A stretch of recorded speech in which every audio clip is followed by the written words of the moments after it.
Hey everyone, today I'm going to show you how to upgrade your Marvel Legends 80 Years Thor action figure with a fabric cape. This should also work for the more recently released Deluxe Ragnarok Thor action figure because the two body molds are the same sculpt. This fabric cape comes from 112 Props. I bought it from him on Instagram. You can also check out his website and Instagram profiles in the links in the description below. And besides the fabric cape, you will also need to do some minor modifications to his shoulders in order to embed some magnets in there that would hold on to this cape. But first of all, let's take a look at the cape. I like that it's a brighter shade of red compared to the original hard plastic cape. And the bright shade of red definitely makes the colors on the figure pop better.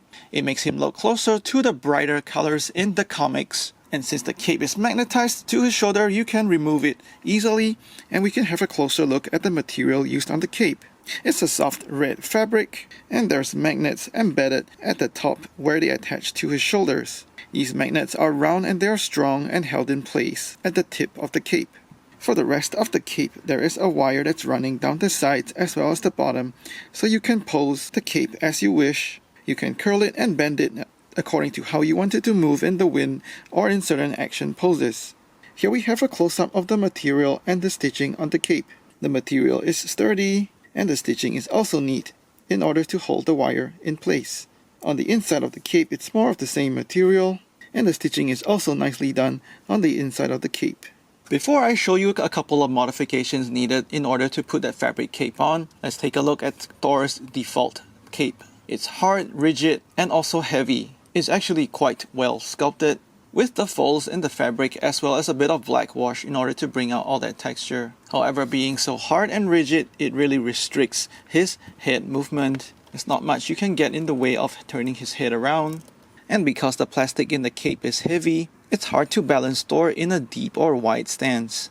And the cape also looks quite unnatural in that stuck position, especially when Thor is moving into more action poses. And once you can see over here, it's hard to balance as well. So after applying some heat to the cape and the action figure, you can pull off the cape from the Thor's shoulders. You can see that the cape is pegged into his shoulders with a little strange triangular looking peg, and that's the same on both sides of the cape. So after removing the plastic cape, you will see that he's got rectangular peg holes on his shoulders. I've gone and used a Dremel to enlarge those peg holes. I've enlarged those peg holes so that I can fit these rectangular magnets into his shoulders. These magnets are 6mm in length, 3mm in width, and 2mm thick. And this is what the top of the shoulders look like with those magnets super glued into the slots. And finally, of course, we throw on the cape. And this is what he looks like with the cape, easily attaching using those magnets on his shoulders. The magnets on the cape are adequately sized so that you don't have to see any of those rectangular magnets that are embedded in his shoulders. The attachment force between the magnets is sufficiently strong so that the cape stays on as you pose him.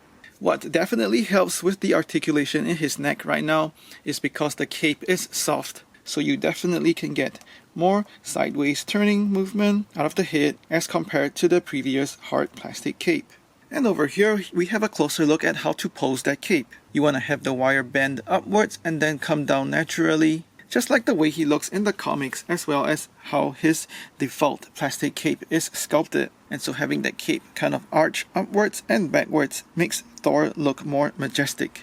So now with the fabric cape, you can definitely balance Thor much better in wider and deeper action stances. And of course also pose the cape in more dramatic poses behind him. So this definitely enhances the playability and posability of this great 80 Years Thor action figure. And finally, of course, we'll have to get Thor in a flight pose, zooming into action with Mjolnir and his cape flowing behind him. I hope this video has given you ideas to improve this iconic Thor action figure. Please like and share this video, let me know what you think in the comments below, and subscribe to my channel for more toy reviews and modifications. Thanks for watching, take care and stay safe.